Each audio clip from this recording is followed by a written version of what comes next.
우리의 도움이 오직 여호와 하나님께 있는 줄 믿습니다. 함께 오늘 말씀의 제목 따라 하시죠. 샬롬 공동체를 위하여.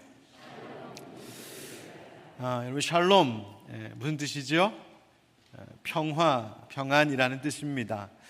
지금도 유대인들은 전통적인 이 축복의 말로 서로 인사를 주고받습니다. 뭐라고 인사하냐면 샬롬 알레이햄 이렇게 인사합니다. 샬롬 알레이햄 그러면 당신에게 하나님의 평강이 있기를 바랍니다, 그런 뜻입니다.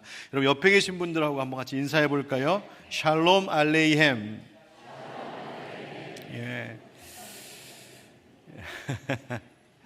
저는 샬롬이라는 말을 참 좋아합니다. 제가 어렸을 때 외갓집에 전화를 가끔 하면 외삼촌이 받으실 때가 있으셨는데, 외삼촌 그때 신학 공부하고 목회하실 때입니다.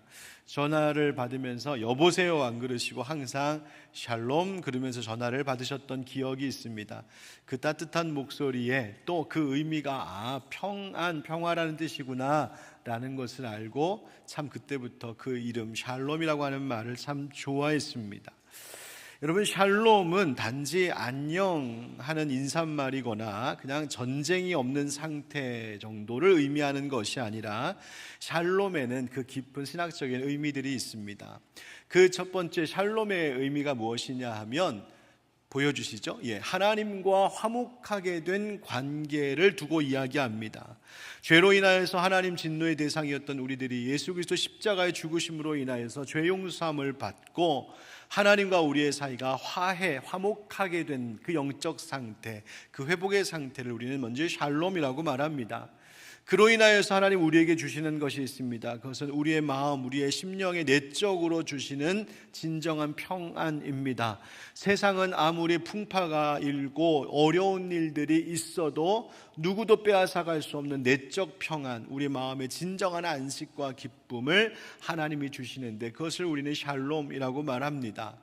뿐만 아니라 그로 인하여서 사람과 사람 관계 속에도, 또 사람과 이 세상 자연 만물과의 관계 속에도 그 모든 것이 평화롭고 정의롭게 되는 것, 평화와 정의, 이 땅 가운데 있는 그것을 하나님 주시는 샬롬이라고 말합니다. 그리고 더하여 우리의 정서적, 육체적, 물질적으로도 하나님께서 공급하심으로 그것에 부족함이 없고 번성함과 충만함을 누리는 바로 그 상태를 우리는 샬롬, 그렇게 말합니다. 다시 말하면 샬롬은 하나님께서 다스리시고, 그래서 우리로 하여금 하나님께서 누릴 수 있도록 안정과 질서와 공의와 평화를 주신 바로 그것, 바로 하나님의 나라가 곧 샬롬의 나라입니다.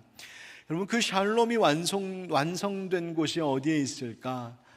바로 요한계시록에 게시되고 있는 주님 오시는 그 마지막 때에 완성될 새 하늘과 새 땅의 모습이 바로 완성된 샬롬의 모습입니다. 그래서 계시록 21장에 보면 그곳의 모습을 이렇게 계시하시는데, 모습이 마치 신부가 남편을 위하여 단장한 것처럼 그렇게 아름다운 모습이라고 하시면서 21장 3절 4절에 이런 말씀 나오죠.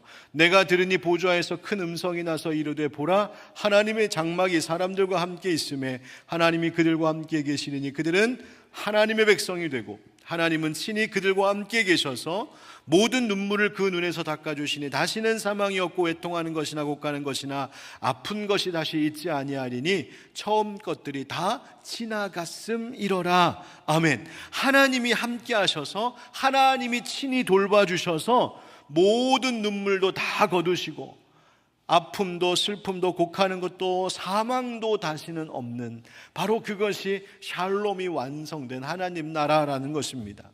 계시록 22장에서도 예언하시기를 다시 저주가 없고, 또 5절에 보면 다시 밤이 없겠고 등불과 햇빛이 쓸데없으니, 왜? 이는 주 하나님이 그들에게 빛이심이라. 하나님께서 날마다 함께 하시고 그 은혜와 평강의 빛을 비춰주심으로 모든 것이 완전한 바로 그 좋은 것, 바로 그것을 샬롬, 바로 마지막 때에 하나님이 그 나라 샬롬의 나라를 완성하신다 합니다. 예수님은 이미 이것을 위해서 기도하셨습니다.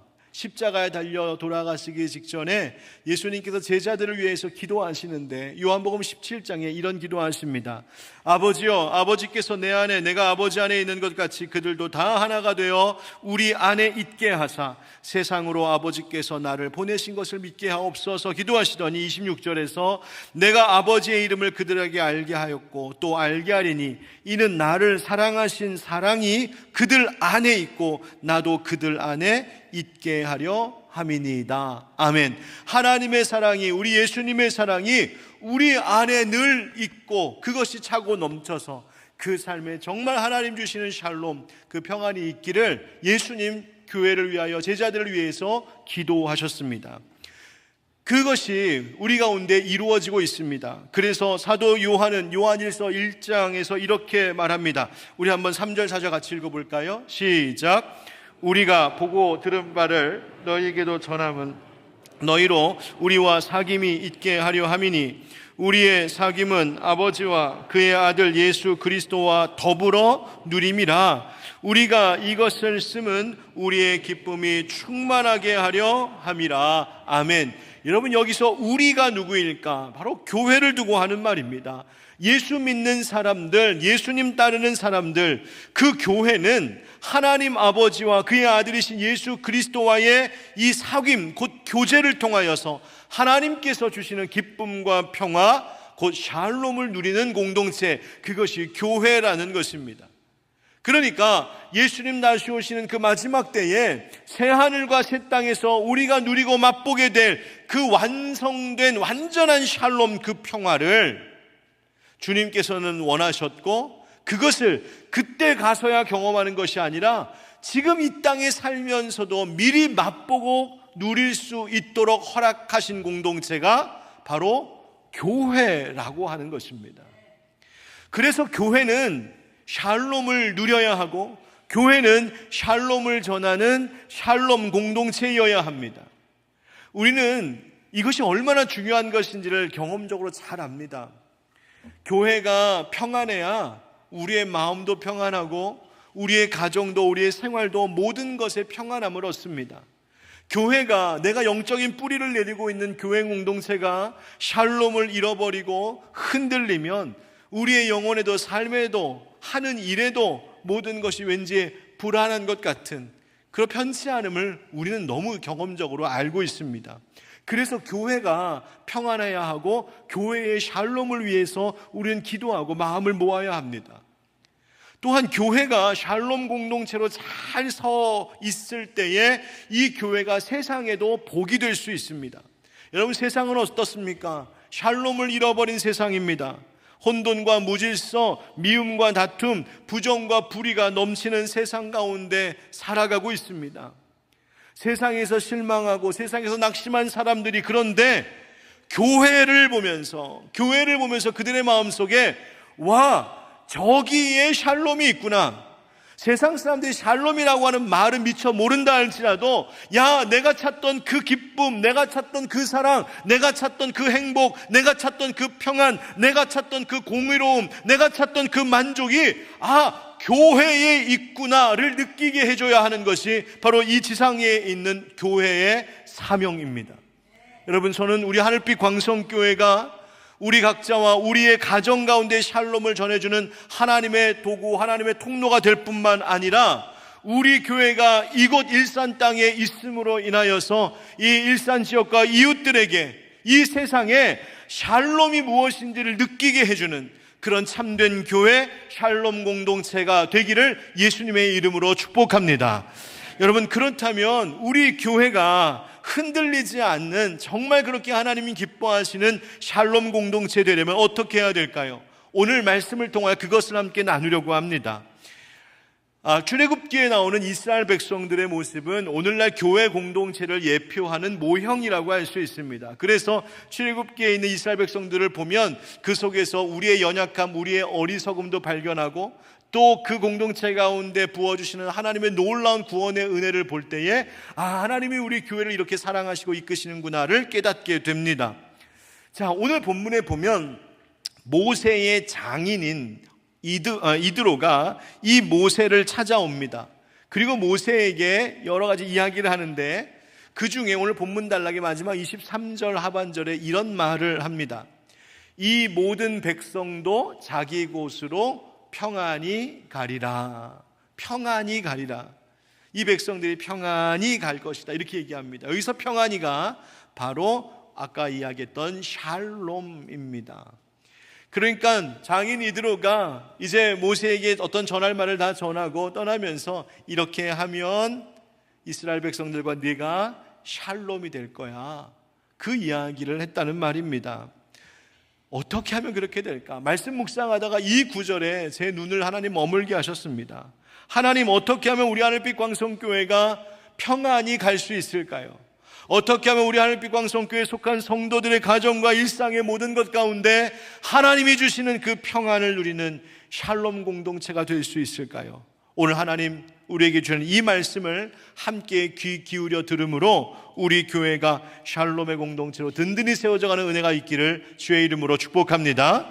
한번 따라합시다. 하나님의 구원을 증언해야 합니다. 여러분, 본문 속의 배경이 되는 지역은 여전히 르비딤입니다. 르비딤 어떤 곳입니까? 이스라엘 백성들이 물이 없다고 하나님 원망했다가 하나님께서 반석을 쳐서 물을 내게 하신 그 놀라운 기적을 본 곳이 르비딤입니다. 또 아말렉과의 전투 때에 모세가 손을 들어 기도하고 손을 내리지 않을 때에 그 기도를 들으시고 하나님께서 이스라엘로 하여금 아말렉을 물리쳐 이기게 하셨던 여호와 니시의 제단이 있는 곳, 바로 르비딤입니다. 이제 이스라엘 백성들은 하나님께서 계획하고 계시는 시내산, 하나님이 시내산에서 하나님을 경배하게 하겠다 하셨거든요. 그 시내산까지 가기에 얼마 남지 않은 바로 코앞에 둔 지점에 지금 이스라엘 백성들이 서 있습니다. 그런데 여러분, 모세의 장인 이드로가 그동안 떨어져 있었던 모세의 아내 십보라, 그리고 두 아들 게르솜과 엘리에셀을 데리고 이 장인 이드로가 모세에게 찾아옵니다. 여러분, 생각해 보십시오. 그동안 얼마나 많은 일이 있었습니까? 모세가 미디안을 떠나서 애굽에 가서 바로를 만나고 거기서 10가지 재앙이 있었고, 또 6월절 사건을 통하여서 이스라엘 백성들이 출애굽하게 되고, 홍해의 사건도 있었고, 마라의 쓴물을 경험한 사건도 있었고, 만나와 메추라기의 사건, 반석에서 물이 나오는 사건, 또 거기까지 인도하실 때 하나님이 구름기둥 불기둥으로 늘 함께 하셨던 것, 여러분 얼마나 많은 일들이 있었겠습니까? 그런데 그 어마어마한 일들이 삽시간에 소문이 퍼져나간 것이죠.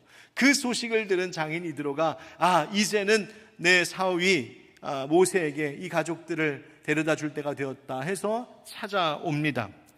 하나님께서 행하신 모든 일들을 다 알게 된 이드로가 이 모세를 찾아오자 모세가 기쁘게 맞이합니다. 오랜만에 만난 아내와 두 아들을 기쁘게 맞이합니다. 그리고는 그간의 모든 있었던 일들을 다 이야기합니다. 여러분, 상상해 보세요. 얼마나 할 이야기가 많았을까? 본문 8절에 보면 하나님께서 이스라엘을 위하여 행하신 모든 일과 길에서 당한 모든 고난과 여호와께서 그 모든 고난으로부터 구원하여 건지신 일들을 다 말했다라고 얘기합니다. 다시 말하면 가족들 두고 장인어른 모시고 모세가 지금 간증 집회하고 있는 겁니다. 장인어른, 이런 일이 있었고 저런 일이 있었고 우리가 이렇게 힘들고 어렵고 제가 죽을 뻔한 적도 있었는데 하나님이 이렇게 나를 건지셨다, 그 얘기하고 있는 겁니다. 밤새 부흥 집회하고 있는 겁니다. 9절부터 12절 말씀이 이렇습니다. 이 모든 말을 들은 이드로의 반응을 보십시오. 이드로가 여호와께서 이스라엘에게 큰 은혜를 베푸사 애굽 사람의 손에서 구원하심을 기뻐하여 이드로가 이르되 여호와를 찬송하리로다. 너희를 애굽 사람의 손에서와 바로의 손에서 건져내시고 백성을 애굽 사람의 손 아래에서 건지셨도다. 9절에는 구원하시다라고 하는 말이 10절에는 똑같은 단어가 건져내시다, 건지셨도다라고 번역됐습니다. 즉 하나님의 건지심, 구원에 대한 이야기를 다 들은 겁니다. 그리고는 하나님을 찬송합니다. 11절 12절에 이제 내가 알았도다. 여호와는 모든 신보다 크심으로 이스라엘에게 교만하게 행하는 그들을 이기셨도다 하고 모세의 장인 이드로가 번제물과 희생제물을 하나님께 가져오매 아론과 이스라엘 모든 장로가 와서 모세의 장인과 함께 하나님 앞에서 떡을 먹으니라. 아멘. 그러니까 모세는 그간에 하나님께서 자기와 이스라엘 백성들에게 베풀어 주신 그 놀라운 건지시는 역사, 구원의 놀라운 역사를 증언하고 간증했고, 이 모든 걸 다 들은 이드로는 그가 미디안의 제사장, 하나님을 몰랐던 사람이었음에도 그가 이제는 그 하나님의 역사하심을 듣고 하나님을 인정하고 찬송하고 경배했다는 이야기입니다. 자, 여러분, 여기서 바로 교회가 해야 할 일이 무엇인지를 우리는 정확하게 깨닫게 됩니다. 교회가 뭐 하는 곳인가? 여러분, 교회의 제일 되는 사명은 하나님의 구원을 간증하는, 즉 증언하는 곳입니다. 하나님께서 나에게, 우리에게, 이 공동체에 행하신 그 일, 예수 그리스도를 통하여서 하나님이 나와 이 세상 가운데 베풀어 주신 은혜와 사랑이 무엇인지를 세상이 들을 수 있도록 말하고 전하고 선포하고 찬송하고 노래하는 것이 바로 교회입니다. 그래서 모세의 증언하는 것, 모세의 간증을 들은 이드로가 하나님을 인정하고 찬송했듯이 우리가 행하는 예배와 전도와 선교와 모든 사역들, 우리가 하는 모든 것들을 통하여 하나님이 구원하시는 분, 하나님의 은혜가 어떠한 것인지를 세상 가운데 증언해야 하는 공동체가 바로 교회입니다. 그래서 교회를 증언의 공동체, 증인들의 공동체라고 부르는 겁니다. 윌리엄 보이케스타인이라고 하는 목사님과 다니엘 하이드라고 하는 목사님이 공저로 쓰신 Well Ordered Church라고 하는 제목의 책이 있습니다. 이 말을 그냥 직역하자면 잘 세워진 교회, 또 잘 조직된 교회, 잘 질서 잡힌 교회, 건강한 교회, 이런 말이 되겠습니다. 이 책의 내용을 근거로 우리말로 번역할 때 뭐라고 제목을 바꿨냐면 생기 넘치는 교회의 4가지 기초, 이렇게 불렀습니다. 교회가 생기가 넘치려면, 교회가 well ordered, 잘 자리 잡히고 잘 세워져서 생명력 있는 교회가 되려면 교회는 4가지가 꼭 기초가 잘 잡혀져 있어야 되는데, 그것이 뭐라고 이야기하냐면, 첫째는 먼저 우리가 교회는 무엇인지에 대한 확실한 정체성에 대한 인식이 필요하다는 겁니다. 교회가 뭘까? 교회는 예수 그리스도께서 십자가 죽으심과 부활의 은혜로 구원받은, 그래서 예수님께 부름받은 이들의 공동체, 즉 예수 그리스도의 관계 속에서 우리는 교회라고 하는 신분 정체를 갖게 되었다라고 하는 이해가 필요하다는 거예요. 두 번째, 그 그리스도를 통하여서 하나님이 우리에게 주신 계시와 또 그리스도께서 세우신 일꾼들을 통하여서 생기는 교회의 권위가 필요하다는 거 말합니다. 여러분, 교회에 이끌어가는 목사나 교회의 지도자들, 어떤 교회 사람들이 막 권위주의적이 되면 문제가 심각합니다. 그래서는 안 됩니다. 그럼에도 불구하고 교회는 하나님께서 세우신 것이기 때문에 교회에는 영적인 권위가 있어야 하고 우린 그것을 존중해야 합니다. 세 번째, 교회의 내적 외적인 일치, 우리 하나됨이 있어야 하고, 네 번째, 교회는 본질적인 활동을 잘 해야 된다고 이야기합니다. 그런데 그 본질적인 활동, 본질적인 사역 중에 뭘 중요하게 말하냐면 교회는 증언하는 교회이어야 한다고 말합니다. 뭘 증언해야 되느냐? 여러분, 증언이라고 하는 말은 법적인 용어 아니겠습니까? 뭔가를 목격하고 경험한 것을 있는 그대로 정직하게 말하는 것, 증언하는 겁니다.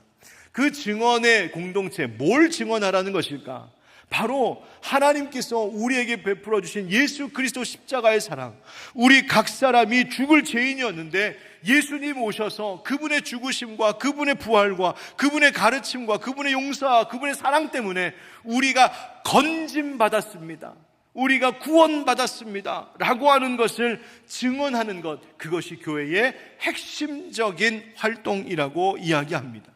그리고 그 증언의 사명을 잘 감당할 때에 교회는 비로소 건강해진다.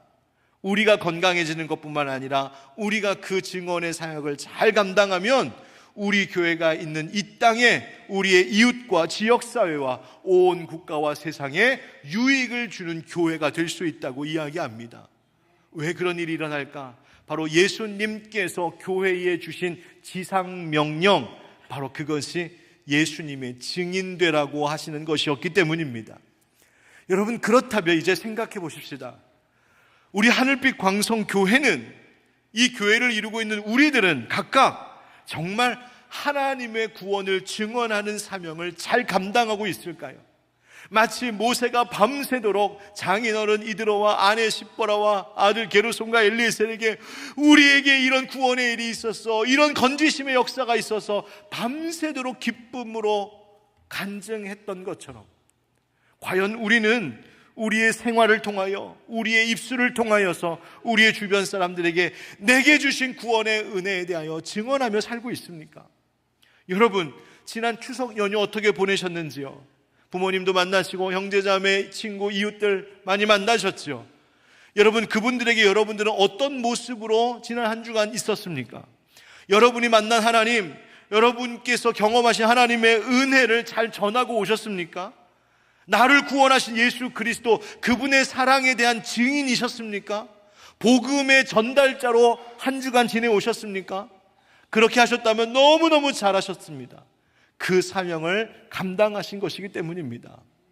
사랑하는 성도 여러분, 교회는, 성도는 그 생활로, 입술로 하나님의 구원하신 은혜를 증언하고, 그래서 내 증언을 들은 다른 사람들, 세상도 하나님을 인정하고 찬송하게 하는 것이 우리의 사명이요, 바로 우리가 그것을 감당할 때 우리 각 사람에게도, 가정에도, 교회에도 하나님의 샬롬이 있다는 사실을 기억하시길 바랍니다. 여러분, 내 신앙이 정말 바로 서기를 원하십니까? 내 영혼과 내 삶에 하나님 주시는 평화가 있기를 원하시나요? 내 가정과 일터와 내 자녀들 가운데 하나님 샬롬 주십시오. 여러분, 그것 기대하십니까? 그렇다면 여러분 삶으로 정말 일상 속에서 하나님의 구원의 능력과 은혜를 증언하는 자 되십시오. 내가 말 잘할 줄 모른다 해도 괜찮습니다. 그저 내가 아는 하나님 전하시면 됩니다. 내가 말 할 줄 모른다 하면 말 잘하는 분들 오실 때에 데리고 오십시오. 이번 주 금요일부터입니다. 금요일, 토요일, 주일 귀한 말씀 선포하는데 여러분, 그 뭐 하는 거겠습니까? 다른 것 아니지 않습니까? 하나님 우리를 어떻게 구원하시는 하나님이신지, 하나님 내게 어떤 은혜 베풀어 주시는 하나님이신지 우리가 함께 그 증언하는 말을 듣고 우리도 동의하고 우리도 세상에 나가서 그거 증언하며 살겠느라고 다짐하는 집회 아니겠습니까? 여러분, 우리 하늘빛 광성교회가 정말 하나님의 구원의 은혜를 잘 증언하는 공동체 되고, 우리 각 사람도 그 사명을 잘 감당하여서 우리 자신뿐만 아니라 이웃과 세상의 샬롬을 누리게 하는 우리 모든 믿음의 식구들 되길 예수님의 이름으로 축원드립니다. 한번 두 번째 따라합시다. 서로 짐을 나눠야 합니다. 이드로가 이제 모세가 있는 곳에 와서 이 모세가 하는 일을 보니까 모세가 죽을 지경에 있는 것을 봅니다. 하루 종일 백성들의 민원을 해결하느라고, 백성들을 재판하고 관리하는 이 모든 일을 혼자 감당하느라고 그 과중한 임무에 짓눌려 있는 모세를 봅니다. 그래서 17절 18절에 보면 모세의 장인 이드로가 모세에게 뭐라고 말하냐면 네가 하는 일이 하는 것이 옳지 못하도다 이렇게 말합니다.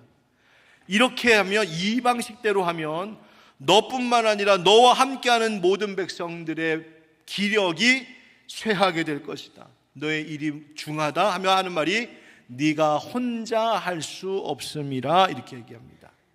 여러분, 우리가 뭔가를 혼자 할 수 있다고 생각하는 것 교만이고 착각입니다. 내가 다 할 수 있다고 생각하는 것, 그거 어리석은 겁니다. 여러분, 함께하는 것이 중요합니다. 교회의 일은 함께하는 게 중요해요.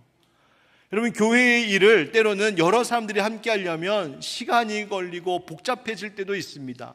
그래도 교회의 일은 함께하는 것이 옳습니다. 이스라엘 공동체 안에 뭐 그렇게 모세가 재판할 일이 많았을까? 있었습니다. 이 일 바로 지난주 말씀을 기억하시죠? 여러분, 아말렉과의 전투에서 이스라엘이 승리했습니다. 여러분, 전쟁에서 승리하면 전리품을 얻지 않습니까? 즉, 이 이스라엘이라고 하는 이 사회 공동체 속에 많은 물질이 갑자기 쑥 들어온 겁니다. 얻게 된 거죠. 그러면 사회가 어떻게 됩니까? 꿈틀꿈틀 막 움직이기 시작합니다. 경제가 돌아가기 시작합니다. 사회 조직이 막 움직이고 변혁이 일어나기 시작합니다. 작게는 이건 내 거다, 이건 네 거다, 서로 그것을 나누고 분배하기도 하고, 때로는 그 안에서 미움과 시기질도 다툼의 일들이 일어나기도 합니다. 그런 여러 가지 제도적 상황적 변화들이 막 이제 이스라엘 백성들 사회에서 일어났으니 그 사이에서 그들을 재판하고 그걸 잘 다루고 관리하는 것이 너무나 중요한 일이었고, 그 일이 많이 있을 수밖에 없었던 것이죠. 그런데 이스라엘 백성들은 이렇게 이것이 이제 변화가 되고 한 국가로서의 모습으로 계속 변화되어져 가고 있는데, 모세는 여전히 옛날 방식으로 다스리고 있었다는 말입니다. 그렇게 되면 결국 모세도 지쳐 쓰러지고, 모세를 만나겠다고 줄 서 있는 그들도 불만과 원성이 터져 나오게 될 것이고, 결국 이대로 가면 공동체는 무질서해지고 그 조직은 약해질 것이 자명했습니다. 그래서 지혜와 경험이 있었던 이 이드로가 장인이 방침을 주지 않습니까? 이렇게 하면 좋겠다. 바로 그것이 19절부터 22절까지의 말씀입니다. 이 말씀을 좀 정리해 보자면, 첫 번째 이렇게 하라는 것이었습니다. 모든 문제는 하나님 앞에 가지고 나와라. 모든 문제는, 가장 이것이 원론적인 것이죠. 기초인 거죠. 어떤 문제든 하나님 앞에 가지고 나와서야 된다. 그 다음 두 번째, 그 사람들에게, 백성들에게 율례와 법도를 가르쳐야 된다라고 이야기합니다. 그러니까 하나님의 원리를 가르쳐서 그들 스스로 판단하고 스스로 해결하고 스스로 자신들을 통제할 수 있도록 저들에게 자율성을 보장해 줘야 된다. 그러려면 가르쳐야 한다 이야기하는 겁니다. 세 번째, 사람들을 세워야 된다고 말합니다. 유능한 사람들, 일꾼들, 모세와 함께 짐을 나눌 수 있는 사람, 동역할 수 있는 사람을 세워야 된다는 거죠. 그래서 1000명을 담당할 수 있는 사람에게는 1000부장, 100명을 담당할 만한 사람들에게는 100부장, 50부장, 10부장을 세워서 각 그룹, 각 집단마다 담당할 수 있는 그들에게 리더의 역할을 하도록 맡기라는 것이었습니다. 그리고 이것이 1000부장, 100부장, 50부장, 10부장이라고 하는 제도가 되게 하셔서 구체적인 규칙을 세우게 했습니다. 그래서 큰 일은 모세에게 가져오되 다른 모든 작은 일들은 스스로 직접 담당할 수 있도록 그 짐을 나누었다는 겁니다. 모세는 이드로의 말에 귀를 기울여 겸손히 이것을 행합니다. 그리고 이스라엘 백성은 그 제도를 통하여서 보다 체계화되고 조직을 갖춘 하나의 국가로서의 모습을 갖추어 가기 시작하는 것이었습니다. 교회가 그렇습니다. 여러분, 교회는 권한과 임무가 목사 하나에게 혹은 소수의 그룹에게 집중되어서는 안 됩니다. 교회의 일은 나누어져야 합니다. 교회의 권한도 임무도 위임되어야 합니다. 목사 혼자서 다 결정하고, 장로들 몇 명이 다 결정하고, 소수의 일하는 몇 사람만 계속 일하는 그런 비능률적이고 수직적인 구조를 탈피해야 합니다.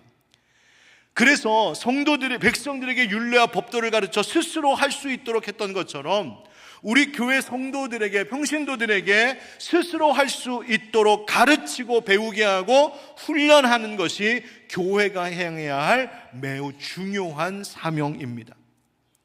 여러분, 일을 시켜서 하는 것이 아니라 자율적으로 할 수 있도록 해야 합니다. 저는 지금까지 우리 하늘빛 광성교회 개척 이후로 정말 감사한 것은, 하나님이 그때그때마다 좋은 동역자들 붙여주셔서 함께 하나님 사명 감당할 수 있게 하신 일이었습니다. 또 제가 혼자 할 수 없는 것들, 저는 할 줄 모르는 것들, 그런 거 할 수 있는 우리 귀한 성도님들, 같이 함께 동역하는 여러분들을 하나님 붙여주셔서 우리 함께 이 공동체를 세워갈 수 있는 것, 얼마나 감사한 일인지 모릅니다. 그런데 여러분, 우리 교회가 조금 더 성장해야 될 점이 있긴 합니다. 그것은 보다 자율적으로, 보다 참여적으로, 보다 자발적으로 교회의 사역에 함께 동참하는 것입니다. 시켜서 하는 것이 아니라, 억지로 하는 것이 아니라 기쁜 마음, 자원 나오는 마음으로 하는 것이죠. 여러분, 그러려면 교회는 그런 좋은 일꾼들을 계속해서 길러내는 일을 힘써야 합니다. 목회자 후보생들을 잘 발굴하여서 신학생들을 세우고 그들을 지원해야 됩니다. 하나님 주신 은사와 재능이 있는 자, 그뿐만 아니라 인격과 그 성품에 있어서 정말 덕스러운 사람들을 찾아서 지도자로 세워가야 합니다.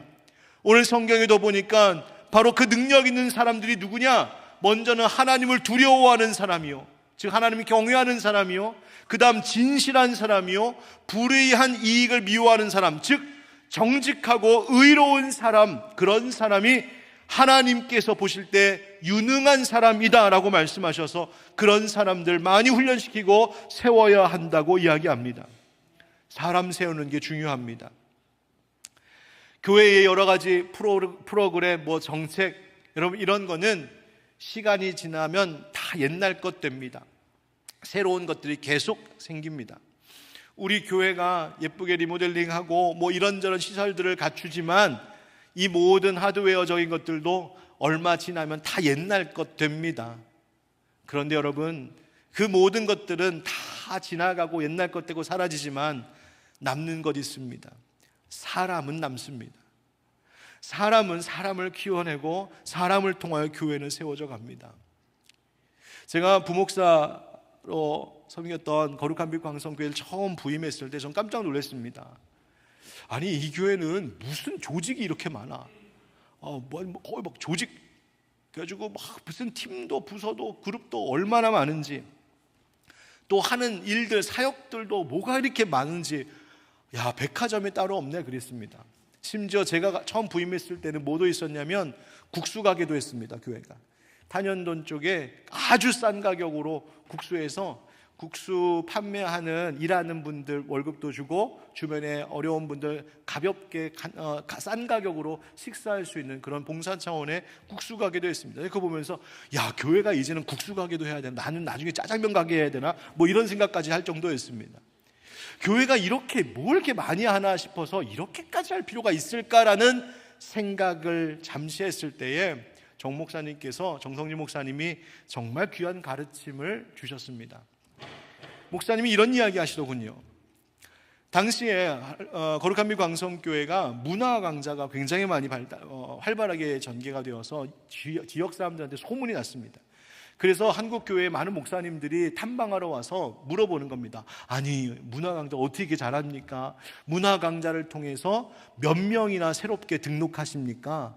그러니까 그 목사님들의 관심은 어디에 있었냐면, 야, 이 문화 강좌 하면은 얼마나 교인들이 많이 등록할까, 그거 궁금해서 물어봤다는 거예요.